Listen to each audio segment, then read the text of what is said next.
Cumprimento a todos os meus irmãos com a paz de Jesus. Seja bem-vindo ao estudo da lição da Escola Sabatina, número 11. O que mais eu poderia ter feito? Antes de começar, vamos orar.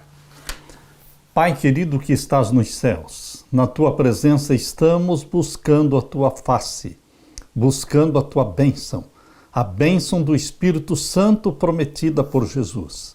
É em nome de Jesus que pedimos. Derrama sobre nós o Espírito Santo, abrindo a nossa mente para compreendermos a Tua palavra, em nome de Jesus. Amém, Senhor. O que mais eu poderia ter feito?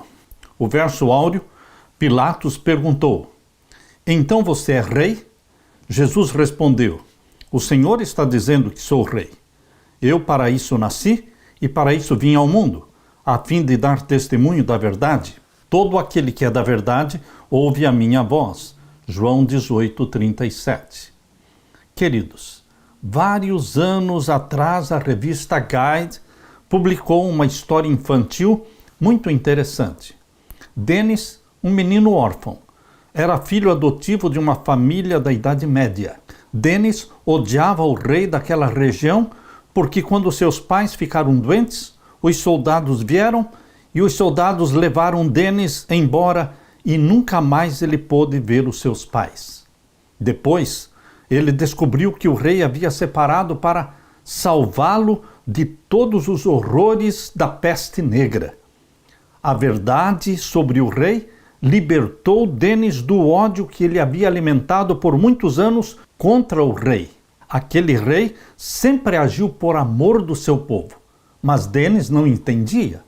Muitas pessoas veem Deus da mesma forma que Dennis considerava o rei. O mal que testemunharam ou experimentaram os leva a odiar ou rejeitar a Deus, porque eles se perguntam: onde está Deus se há tanto sofrimento no mundo? Se Deus é bom, por que existe tanto mal? O conflito cósmico nos ajuda a compreender melhor essa questão crucial, mas várias questões permanecem em aberto.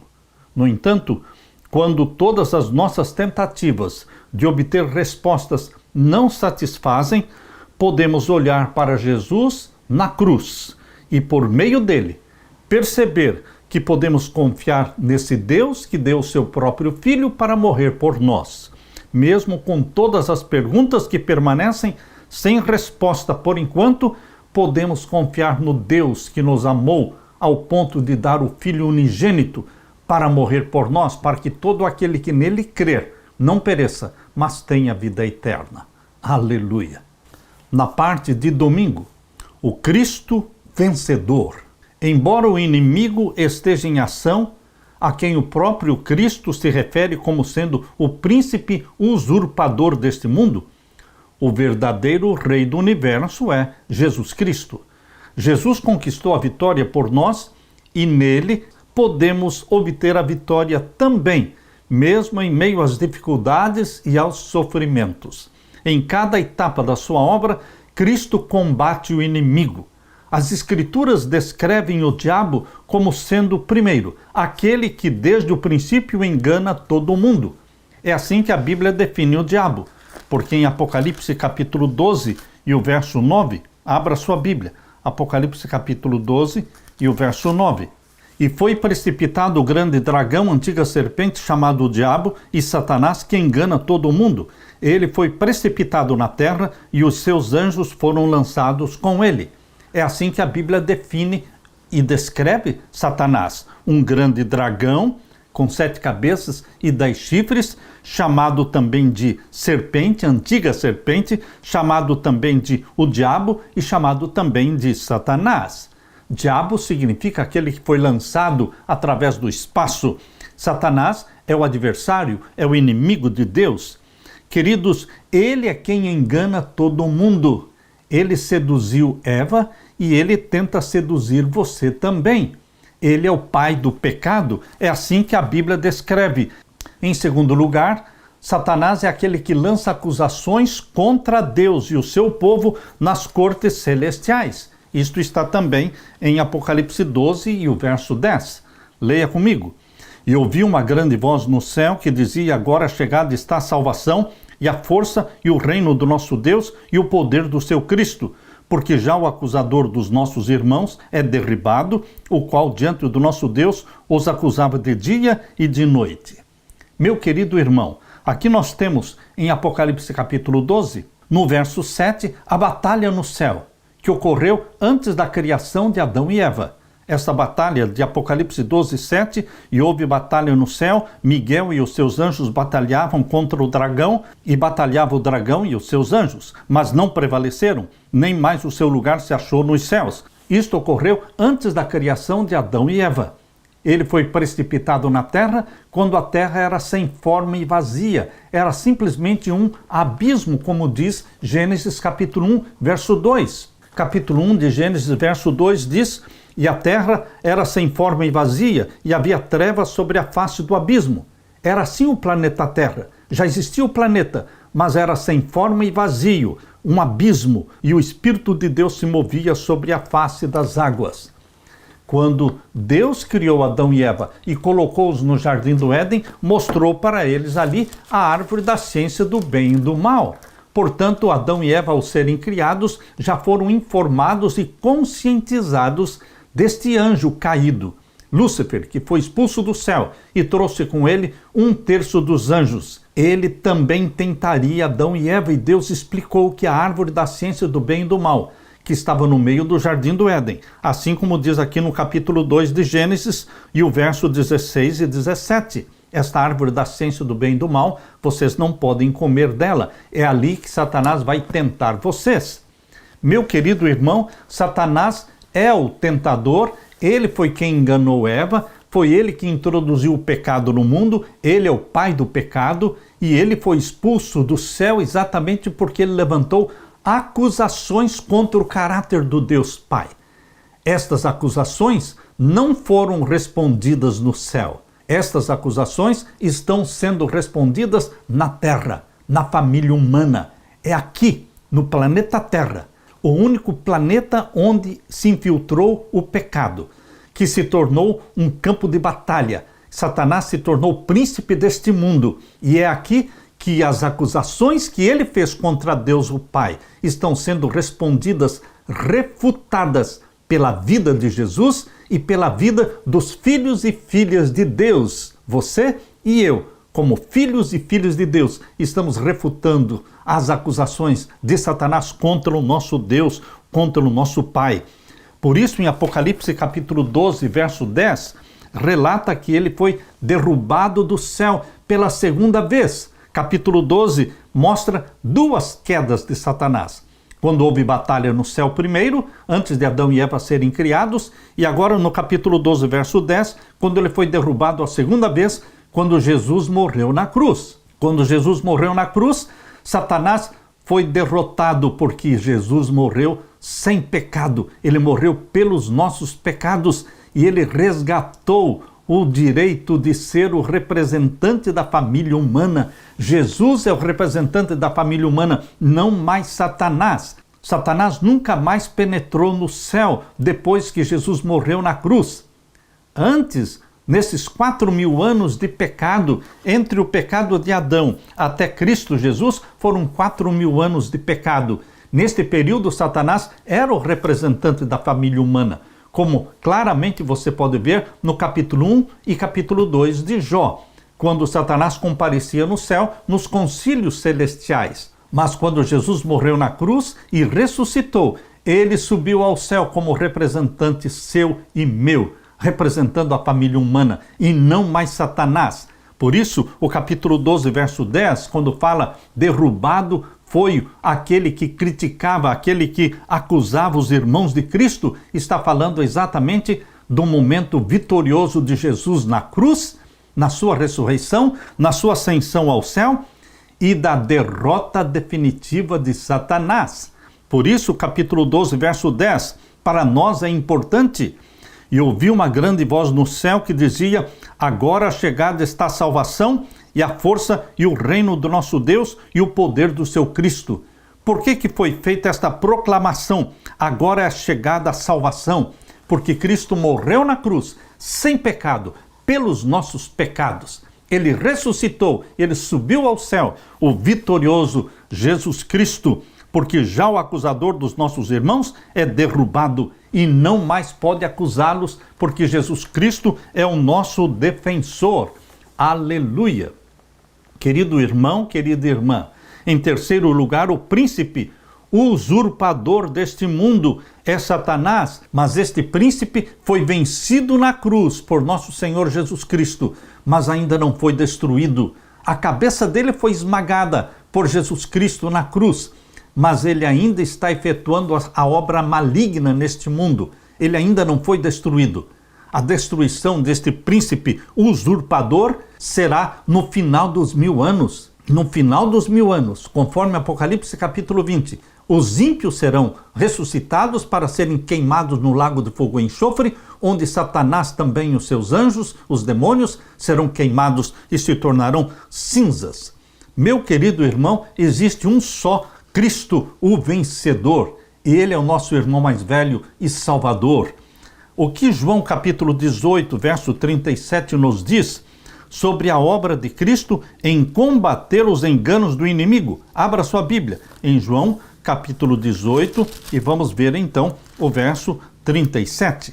Disse-lhe, pois, Pilatos, logo tu és rei? Jesus respondeu, tu dizes que eu sou rei. Eu para isso nasci e para isso vim ao mundo, a fim de dar testemunho da verdade. Todo aquele que é da verdade ouve a minha voz. Jesus Cristo veio para dar testemunho da verdade, porque ele é a verdade.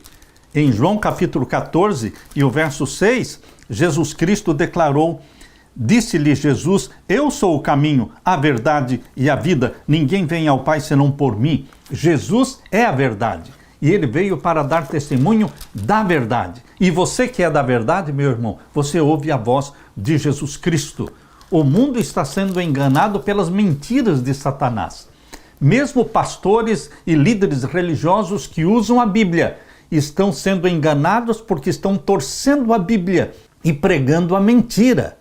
Mas aquele que é da verdade, Jesus se revela a este Filho de Deus que ama a verdade e que quer a verdade a qualquer preço. Ele vai encontrar a verdade plena, completa em Jesus Cristo, porque Jesus é a verdade. A Bíblia, a palavra toda de Deus, João 17:17, a tua palavra é a verdade. E Salmos 119, verso 86 diz que todos os mandamentos de Deus são verdade. Portanto, o filho e filha de Deus sinceros, que querem conhecer a verdade a qualquer preço, eles vão encontrar a verdade. Não serão decepcionados nem iludidos por Satanás, aquele que é o pai da mentira. Embora as Escrituras ensinem que Satanás é o arqui-enganador, caluniador, acusador e príncipe usurpador e temporário deste mundo, a Bíblia também diz que Jesus é o vencedor, aleluia, e derrotou a Satanás na cruz do Calvário. Derrotou a Satanás na manhã da ressurreição, deixando a sepultura vazia. Jesus veio ao mundo a fim de dar testemunho da verdade. João 18:37.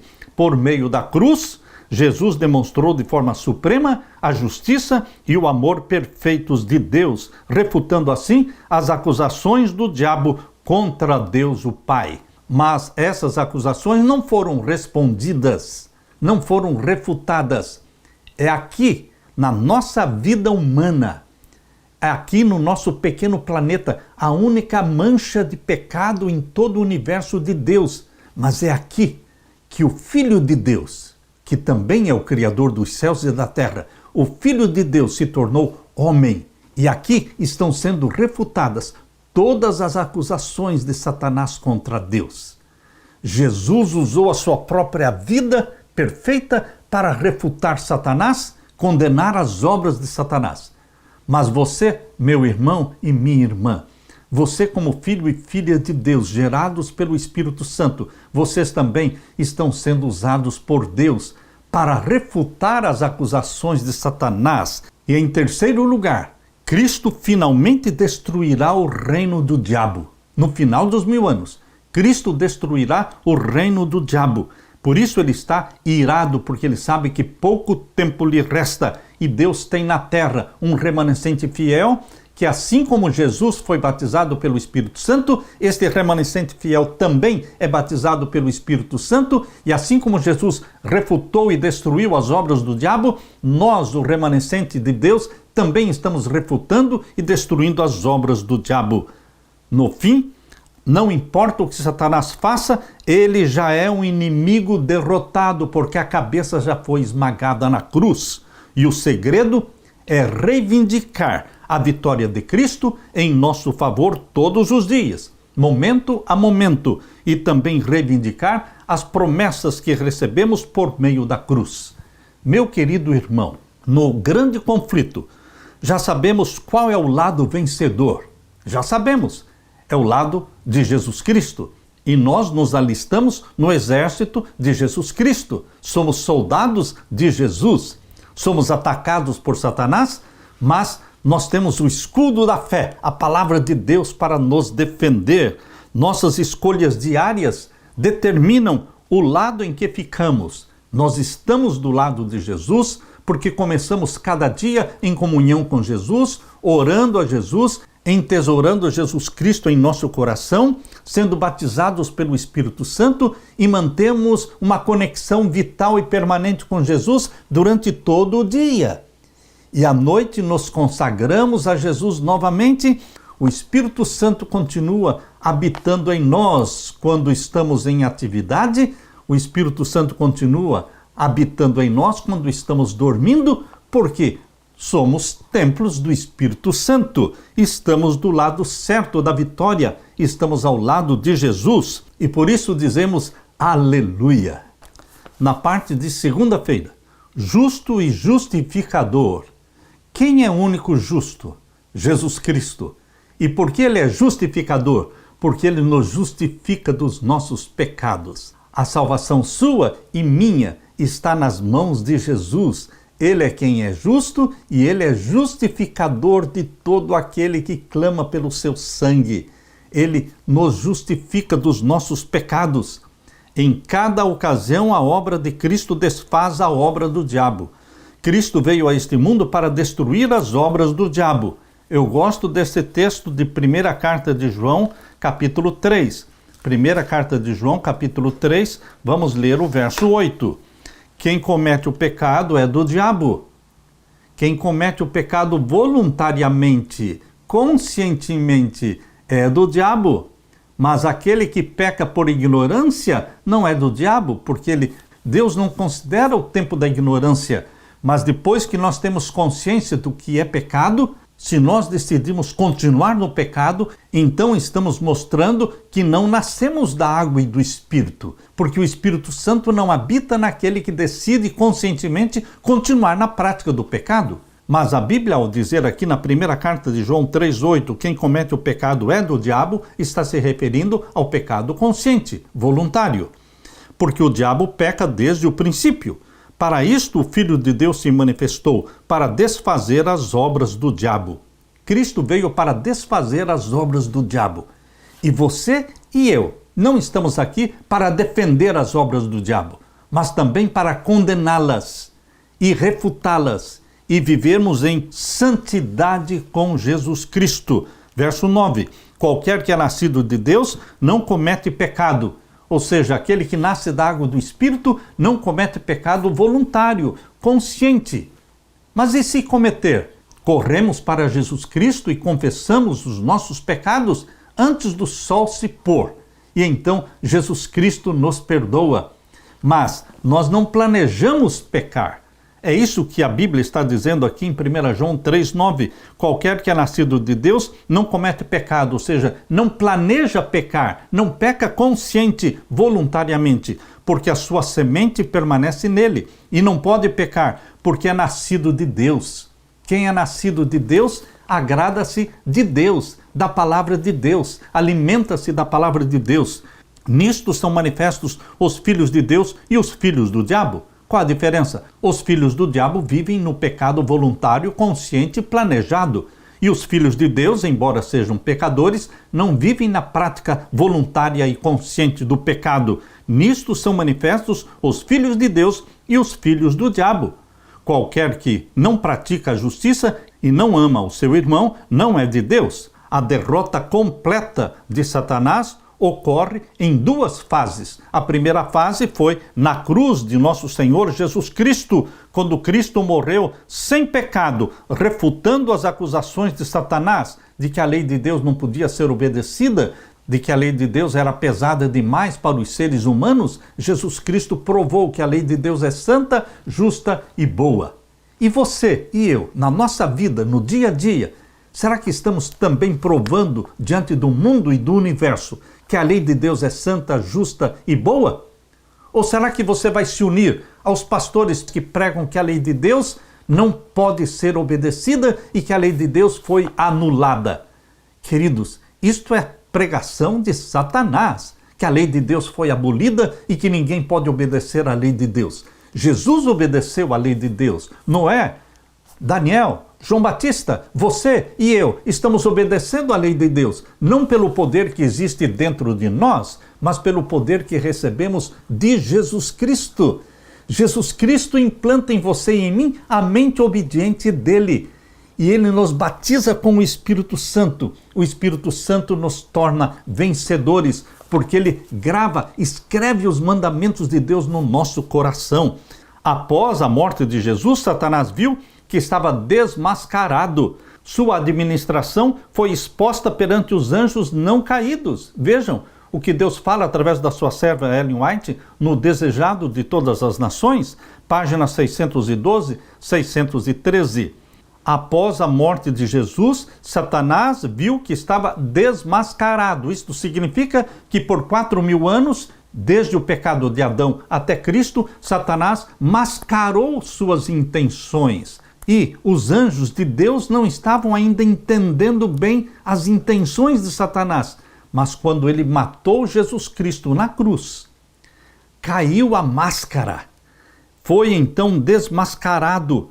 A administração de Satanás foi exposta perante os anjos não caídos e o universo celestial. Ali na cruz, Satanás se revelou como um assassino. Derramando o sangue do Filho de Deus, Satanás perdeu completamente a simpatia dos seres celestiais. Quando é que realmente se romperam os laços de simpatia que ainda existiam entre os anjos de Deus e Satanás? Na cruz de Cristo. Ali romperam-se os laços de simpatia que existiam. Satanás foi desmascarado e ele foi derrubado do céu. Nunca mais retornou ao céu. Nos concílios celestiais que agora são convocados, vêm todos os representantes dos planetas criados por Deus, e representando a família humana está Jesus Cristo, não mais Satanás. Por isso Apocalipse 12 diz: alegrai-vos, ó céus. Leia Apocalipse capítulo 12, verso 12. Pelo que alegrai-vos, ó céus, e vós que neles habitais. Por que alegrai-vos, ó céus? Porque Satanás foi derrubado como acusador dos irmãos de Cristo e nunca mais ele penetraria no céu. Queridos, por isso esta frase de Apocalipse 12, verso 12 é importante. Pelo que alegrai-vos, ó céus, e vós que neles habitais. Quando foi proclamada esta mensagem de alegria, de regozijo? Quando Jesus Cristo morreu na cruz e Satanás foi derrubado como acusador dos irmãos de Cristo e ficou determinado que nunca mais ele compareceria nos concílios do céu. Ai dos que habitam na terra e no mar, porque ele, desde que Cristo morreu na cruz, Satanás está circunscrito ao planeta Terra e nunca mais vai sair do planeta Terra. E ele sabe disso, por isso ele está irado. Por isso a raiva de Satanás contra os que guardam os mandamentos de Deus, contra o remanescente de Apocalipse 12, verso 17. O dragão irou-se contra a mulher e foi fazer guerra ao resto da sua semente, os que guardam os mandamentos de Deus e têm o testemunho de Jesus Cristo. Por isso esta raiva de Satanás contra o remanescente de Deus, que guarda os mandamentos de Deus, porque ele não pode mais ir ao céu, ele está circunscrito na terra. Cristo subiu ao céu como nosso representante, mas deixou na terra um remanescente fiel que também guarda os mandamentos de Deus. Assim como Jesus guardava os mandamentos de Deus, Satanás está enfrentando esta oposição com o remanescente de Deus. Porque o remanescente de Deus é submisso a Deus, batizado pelo Espírito Santo. E ele não vence, nunca vencerá o remanescente de Deus. Aleluia! Na parte de terça-feira, o cântico do meu amado. Isaías canta este cântico chamando Deus de meu amado. Em meio ao conflito cósmico, Deus manifesta seu amor e justiça de maneira surpreendente. No entanto, alguns podem perguntar: será que Deus poderia ter feito mais do que fez para prevenir ou impedir ou eliminar o mal? Quem está falando aqui em Isaías capítulo 5? Abra a sua Bíblia. Isaías capítulo 5, vamos ler os versos 1 até o verso 4. Agora cantarei ao meu amado o cântico do meu querido a respeito da sua vinha. É Isaías que está falando aqui. O meu amado tem uma vinha num outeiro fértil, e a cercou e a limpou das pedras e a plantou de excelentes vides e edificou no meio dela uma torre e também construiu nela um lagar e esperava que desse uvas, mas deu uvas bravas. Agora, pois, ó moradores de Jerusalém e homens de Judá, julgai, vos peço, entre mim e a minha vinha. Agora, no verso 3, quem está falando é o dono da vinha. Já não é mais Isaías, é o dono da vinha, que é Deus o dono da vinha. Ele diz no verso 3, agora, pois, ó moradores de Jerusalém, homens de Judá, julgai, vos peço, entre mim e a minha vinha. É Deus que está falando. Que mais se podia fazer à minha vinha que eu lhe não tenha feito? Eu poderia ter feito alguma coisa a mais que eu não fiz? Esta é a pergunta. E como, esperando eu que desse uvas, veio a produzir uvas bravas? Meu querido irmão, aqui nós temos Deus falando da sua vinha. Fez tudo o que pôde. Essa vinha representa primeiramente o povo judeu, que não produziu bons frutos, mas produziu uvas azedas, frutos podres. Isaías entoa ao seu amado um cântico a respeito de uma vinha. O dono da vinha é o próprio Deus e a vinha representa o seu povo. Mas esse texto também pode ser aplicado à atuação mais ampla de Deus no mundo. De acordo com esses versos, o dono da vinha, que é o Senhor Deus, fez tudo o que se podia esperar para que a sua vinha se desenvolvesse. A vinha devia ter produzido bons frutos, mas produziu apenas uvas bravas, que outras versões bíblicas chamam de uvas azedas, mas no original hebraico pode ser traduzido como frutas podres. Isso é tudo que a vinha de Deus produziu. É incrível que Deus chega a pedir às pessoas que julguem o que ele fez. Deus, o Pai, fez tudo.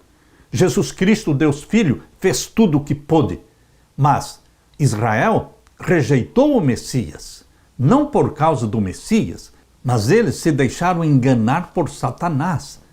Lembre-se que o judaísmo, quando Jesus Cristo nasceu na terra, os sacerdotes e o sumo sacerdote, os líderes religiosos, estavam enganados com a religião judaica, que naquele tempo era uma religião que se deixou seduzir pelos ensinos da Cabala. A Cabala estava dominando a mente e os conceitos dos sacerdotes e do sumo sacerdote. E o Deus da Cabala é o Deus de chifres.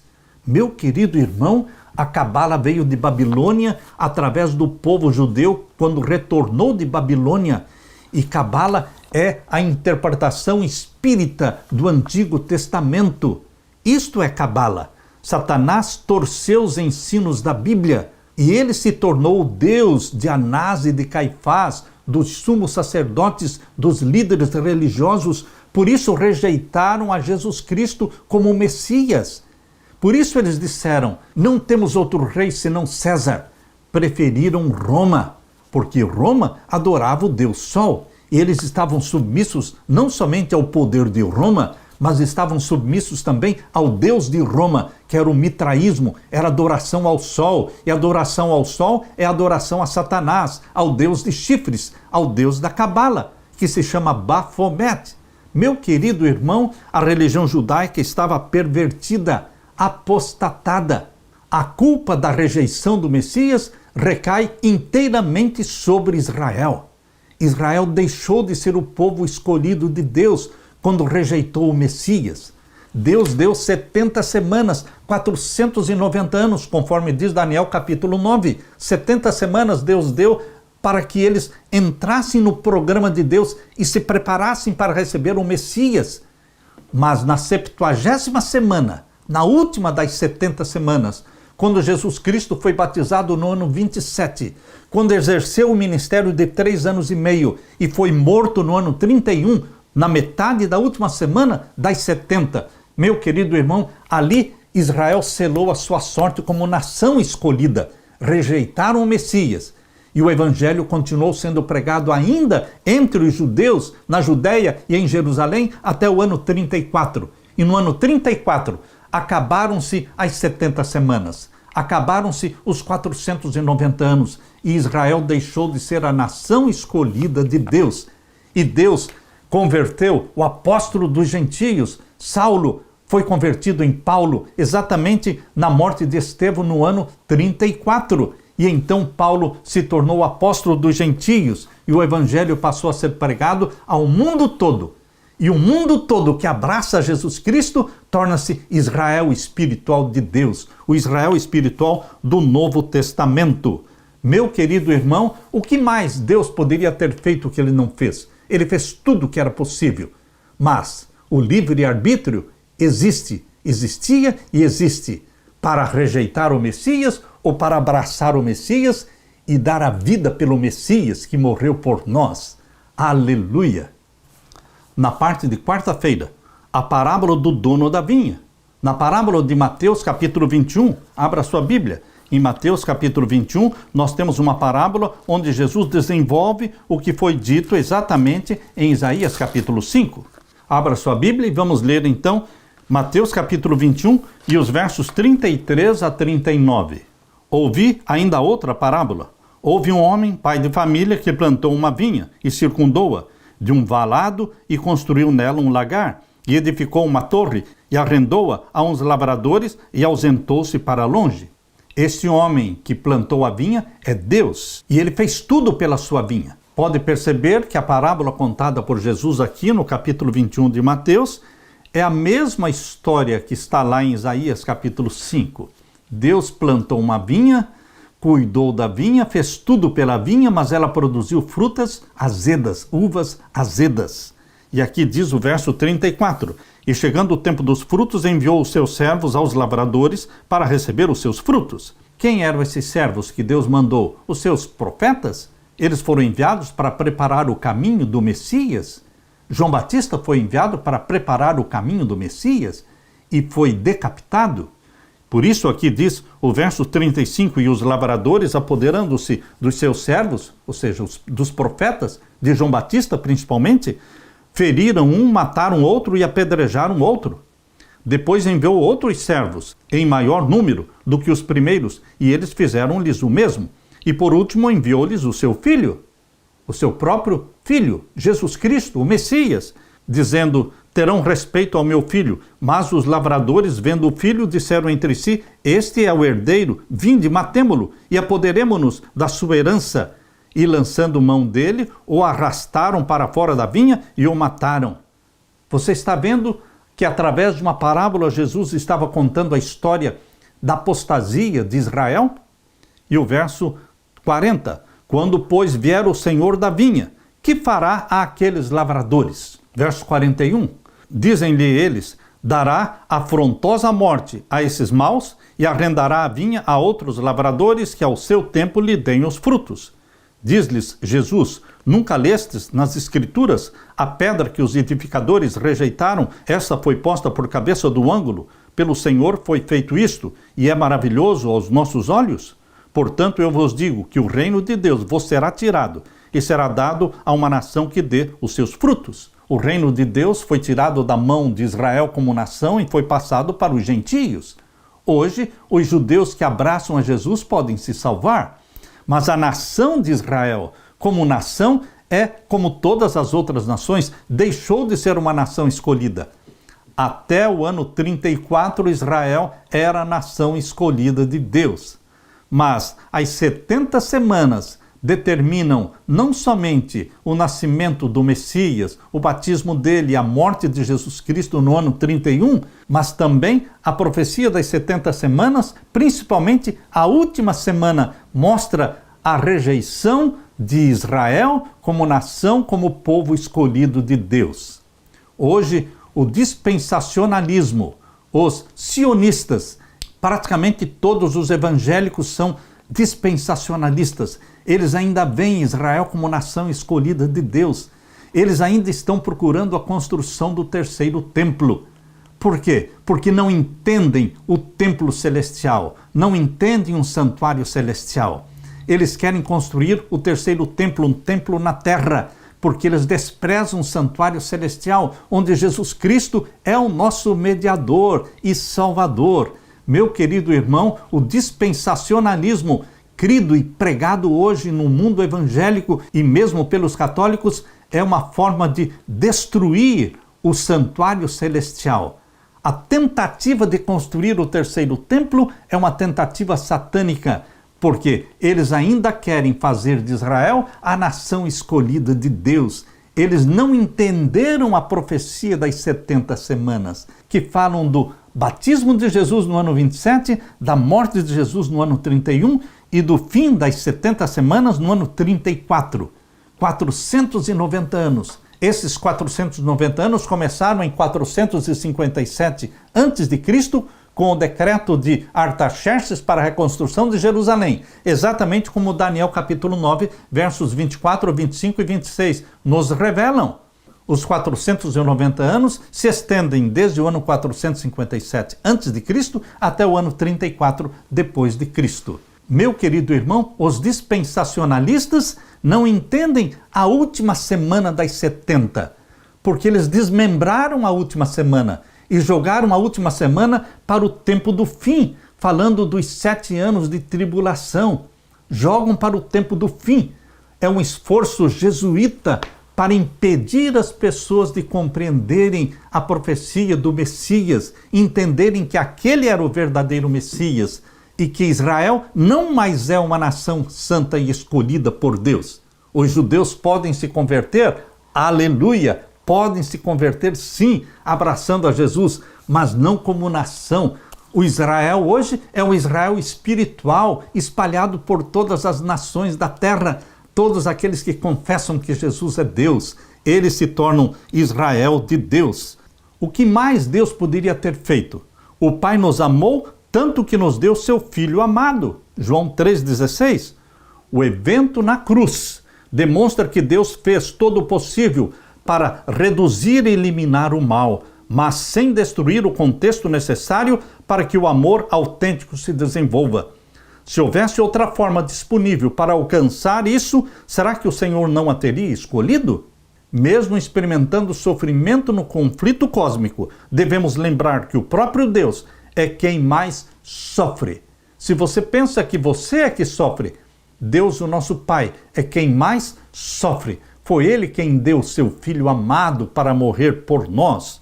Olhando para a cruz, vemos quanto sofrimento e dor o pecado trouxe, não só para você, mas principalmente para Deus, o Pai, para o seu Filho Jesus Cristo. Isaías, capítulo 53, verso 4, fala que as nossas dores e enfermidades foram colocadas sobre Jesus. Que tipo de enfermidades e dores Cristo suportou na cruz por você e por mim? O que isso deve nos dizer sobre tudo o que Deus fez por nós e o que a salvação custou para Ele? A minha salvação e a sua, meu querido irmão, foi comprada por um alto preço, pelo sangue do Cordeiro Imaculado de Deus. Jesus Cristo foi doado para a família humana, uma doação eterna. Ele faz parte da família humana. Ele se tornou o segundo Adão. Ele se uniu a você e a mim por laços eternos, que jamais se romperão. Aleluia! Deus amado, Deus encarnado, Jesus Cristo, nosso Salvador. Aleluia! Na parte de quinta-feira, a vindicação do nome de Deus. Nós sempre pregamos o Evangelho de nosso Senhor Jesus Cristo, dando ênfase que Jesus Cristo veio para buscar e salvar o pecador. Isto está certo, plenamente correto. Mas, queridos, a vindicação do caráter e do nome de Deus é a primeira razão da encarnação de Jesus Cristo, dele ter se tornado homem. O acidente da morte do nosso Senhor Jesus Cristo ocorreu na cruz do Calvário no ano 31 depois de Cristo. Mas ali foi o acidente da morte de Jesus Cristo. Mas Deus marcou ali uma corte. Ali foi marcada a corte para que em corte o nome de Deus seja vindicado. O caráter de Deus seja justificado. E a corte foi marcada para 22 de outubro de 1844.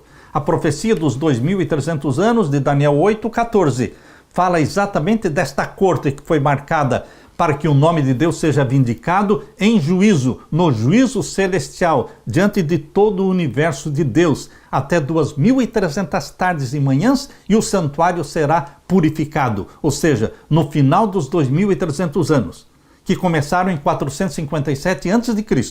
e terminaram em 1844 depois de Cristo.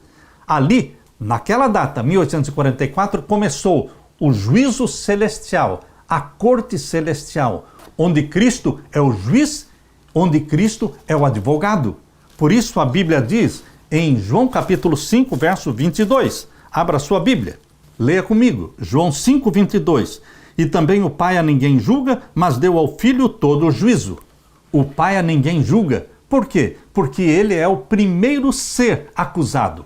A corte celestial foi montada, o juízo celestial foi estabelecido exatamente para vindicar o caráter de Deus, que foi acusado por Satanás. Por isso o Pai, que é o juiz, a ninguém julga, mas deu ao Filho todo o juízo, diz João 5,22. E também o Pai a ninguém julga, mas deu ao Filho todo o juízo. E por que deu ao Filho todo o juízo? Capítulo 5, verso 27. E deu-lhe o poder de exercer o juízo, porque ele é o Filho do homem, porque ele se tornou o leão da tribo de Judá.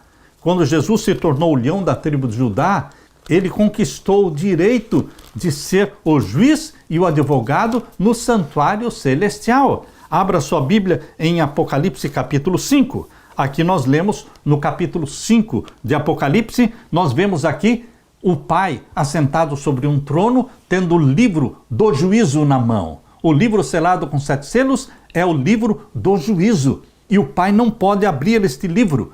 Capítulo 5 de Apocalipse, verso 1. E vi na destra do que estava sentado sobre o trono um livro escrito por dentro e por fora, selado com 7 selos. E vi um anjo forte bradando com grande voz: quem é digno de abrir o livro e de desatar os seus selos? E ninguém no céu, nem na terra, nem debaixo da terra, podia abrir o livro, nem olhar para ele. Ninguém podia abrir o livro, nem mesmo o Pai, que tinha o livro na mão, não podia abri-lo. Por quê? É o livro do juízo. Não pode o acusado falar em defesa própria. O acusado tem que ter alguém que o defenda. E Jesus Cristo é o defensor do Pai. Por isso Jesus Cristo encarnou, se tornou um de nós, para que ele conquistasse o poder e a autoridade de abrir o livro. Por isso diz aqui no capítulo 5, veja, capítulo 5 e o verso 4. E eu chorava muito, João chorava muito, porque ninguém fora achado digno de abrir o livro, nem de o ler, nem de olhar para ele. E o verso 5, e disse-me um dos anciãos, um dos 24 anciãos, disse para João: não chores, eis aqui o leão da tribo de Judá, a raiz de Davi, que venceu. Perceba, Jesus Cristo viveu 33 anos na terra, exerceu 3 anos e meio de ministério, morreu na cruz sem pecar, pelos nossos pecados. Por isso diz aqui, ele venceu, para abrir o livro e desatar os seus 7 selos. Ele conquistou o direito de ser o juiz e advogado na corte celestial. A corte de Deus marcada para 1844 tem um juiz, tem um advogado, e o juiz é Jesus Cristo, e o advogado é Jesus Cristo. Por isso aqui diz no capítulo 5, verso 7, ele, Jesus Cristo, veio e tomou o livro da destra, ou seja, da mão direita do que estava sentado no trono. Em 1844, Cristo veio ao Pai, no Santíssimo, e recebeu o livro selado com 7 selos. E o capítulo 6 de Apocalipse 7 e 8 mostram Jesus Cristo abrindo cada selo no processo do juízo, que é realizado em 7 fases. O juízo celestial é realizado em 7 fases, sendo que o 7º selo, a última fase, é o fechamento da porta da graça. Meu querido irmão, por isso, Ellen White, a serva de Deus, ela fala de uma forma muito convincente e clara que nós deveremos estudar cuidadosamente o capítulo 5 de Apocalipse. Por que ela fala que nós deveremos estudar cuidadosamente o capítulo 5 de Apocalipse? Por quê? Porque ele fala do passado ou porque ele fala do juízo celestial? Leia comigo esse texto de Ellen White que está no livro Testemunhos Seletos, volume 3, página 414 e 415. Os que humilham o coração e confessam os pecados serão perdoados. Suas transgressões serão reveladas. Mas o homem que considera que, confessando os seus pecados, demonstra fraqueza, não achará perdão, nem verá em Cristo o seu Redentor.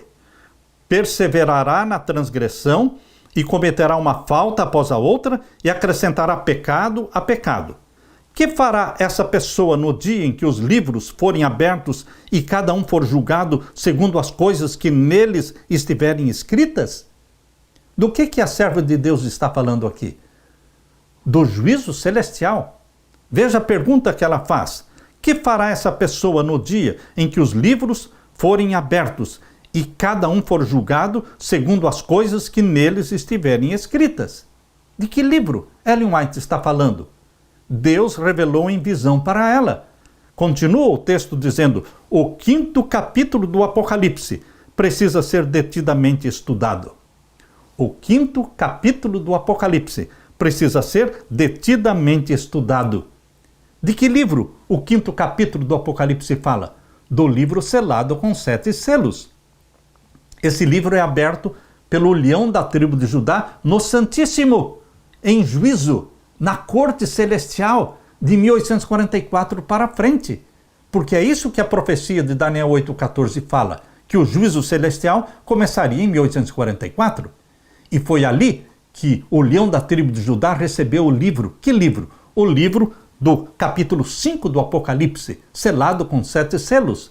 E Ellen White fala: o 5º capítulo do Apocalipse precisa ser detidamente estudado. Ele é da maior importância para os que haverão de participar da obra de Deus nestes últimos dias. Por que ela fala que o 5º capítulo do Apocalipse é de maior importância para os que vivem no tempo do fim? Por quê? Porque ele fala do passado? Não, porque este livro fala do juízo celestial. Ele é da maior importância para os que haverão de participar da obra de Deus nestes últimos dias. Meu querido irmão, este texto que eu li está no Testemunhos Seletos, volume 3, página 414, 415. Jesus Cristo é o leão da tribo de Judá, o juiz do santuário celestial. Ele é o Cordeiro de Deus porque ele morreu por você e por mim, mas ele também é o leão da tribo de Judá porque ele foi nomeado pelo Pai como juiz, porque João 5,22 diz que o Pai a ninguém julga, mas deu ao Filho o poder de julgar.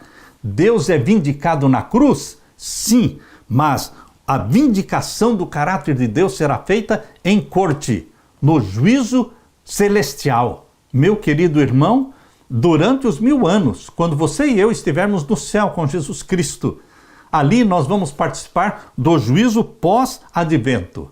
O que vamos fazer nesse juízo durante os 1000 anos? Nós vamos verificar, nome por nome, daqueles que não se salvaram. Por que não se salvaram? Quantas oportunidades e chances tiveram para se arrependerem dos seus pecados e não se arrependeram? Nós vamos estudar nome por nome, caso por caso, daqueles que se perderam. E por que se perderam? Por livre e espontânea vontade. Durante os 1000 anos, nós vamos julgar os ímpios perdidos e também os próprios anjos caídos, conforme diz em 1 Coríntios, capítulo 6, versos 2 e 3. Deus será vindicado, pois eles terão a oportunidade de revisar os registros e ver por si mesmos por que ele agiu como agiu. Os remidos concluirão que todos os juízos divinos sempre foram perfeitamente justos e amorosos. No final dos 1000 anos, quando a cidade santa descer do céu e os ímpios ressuscitarem, e Satanás e os ímpios marcharem contra a cidade santa, cercando-a. Isto está em Apocalipse capítulo 20. Leia comigo, Apocalipse capítulo 20 e o verso 7. E acabando-se os 1000 anos, Satanás será solto da sua prisão. Por quê? Porque agora ele não vai estar sozinho na terra, porque todos os ímpios ressuscitam no final dos 1000 anos, conforme diz no capítulo 20, verso 5. Aqui diz, mas os outros mortos não reviveram até que os 1000 anos se acabaram. Ou seja, os outros mortos se refere aos ímpios. Eles não reviveram, não ressuscitaram até que os 1000 anos acabaram. Por isso, o capítulo 20, verso 7, fala que Satanás será solto no final dos 1000 anos, porque ele não estará mais sozinho. Agora ele tem uma multidão como areia do mar. Capítulo 20, verso 8. E sairá a enganar as nações que estão sobre os 4 cantos da terra, Gog e Magog, cujo número é como a areia do mar, para as ajuntar em batalha. Batalha contra quem? Contra a Nova Jerusalém que desceu do céu. Exatamente como está no capítulo 21, verso 1 e verso 2. Diz que a Nova Jerusalém vai descer do céu no final dos 1000 anos. E eles marcharam contra a Nova Jerusalém. Capítulo 20, verso 9. Subiram sobre a largura da terra e cercaram o arraial dos santos e a cidade amada. Mas desceu fogo do céu e os devorou. Satanás será queimado no final dos 1000 anos, juntamente com seus demônios e juntamente com todos os ímpios. Mas, queridos, antes deles morrerem, antes deles serem destruídos, todo joelho se dobrará diante de Deus e confessará que Deus é santo e justo em todas as suas ações. Abra sua Bíblia em Filipenses capítulo 2, versos 10 a 11. Filipenses 2, versos 10 e 11. Para que ao nome de Jesus se dobre todo o joelho dos que estão nos céus e na terra e debaixo da terra. Quando esta profecia vai se cumprir? No final dos 1000 anos. Antes de Satanás ser queimado, destruído, Satanás e todos os seus demônios e todos os ímpios dobrarão seus joelhos diante de Deus. Por isso diz aqui, para que ao nome de Jesus se dobre todo o joelho dos que estão nos céus, na terra e debaixo da terra. Falando dos ímpios. E todos confessarão o quê? Verso 11. E toda língua confesse que Jesus Cristo é o Senhor, para a glória do Deus Pai. O caráter do Pai será vindicado. Nenhuma mancha de dúvida pairará no ar, na mente de todos os seres criados, em todos os outros mundos criados por Deus, na mente de todos os anjos que permaneceram leais a Deus, na mente de cada um dos remidos e comprados pelo sangue de Jesus Cristo, na mente de todos, não vai pairar nenhuma dúvida sobre o caráter de Deus, porque todos confessarão que Jesus Cristo é o Senhor, para a glória do Deus Pai. Tudo isso faz parte da vindicação do caráter de Deus. O caráter do seu Pai, do meu Pai. Em Jesus Cristo, nós vemos a vitória sobre o pecado. Em Jesus Cristo, nós vemos o caráter do nosso Deus Pai sendo vindicado e justificado de todas as acusações. E nós nos alegraremos porque o mal não mais existirá. Satanás será queimado.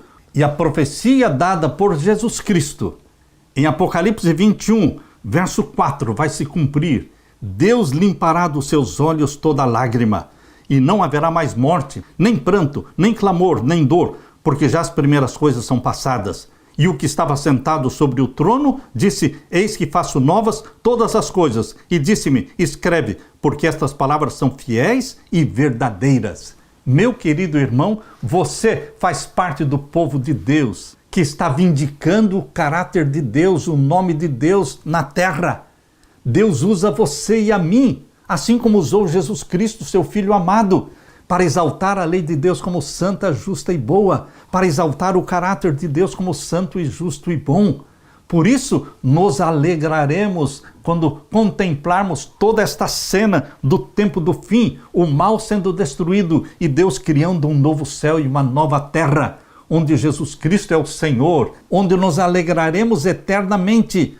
Porque aqui, neste planeta, onde Cristo Jesus morreu, este planeta não será somente resgatado, mas será também honrado, exaltado, porque aqui estará o trono de Deus, o trono do Pai e o trono do Cordeiro. Apocalipse 22, verso 3.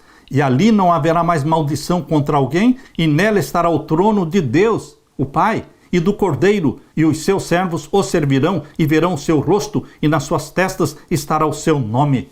Você faz parte deste povo de Deus, que estará na nova terra, alegrando-se com o Pai, alegrando-se com Jesus Cristo e sendo o templo do Espírito Santo para todo sempre. Aleluia! Deixe-me orar com você. Pai querido que estás nos céus, muito obrigado por essa mensagem poderosa que nos traz grande alegria e grande esperança. Derrama o Espírito Santo sobre os meus irmãos e sobre mim. E volte logo nos buscar, querido Jesus. É o que nós imploramos em teu nome. Amém, Senhor. Deixo com você, meu irmão, minha irmã, a paz de Jesus. Amém.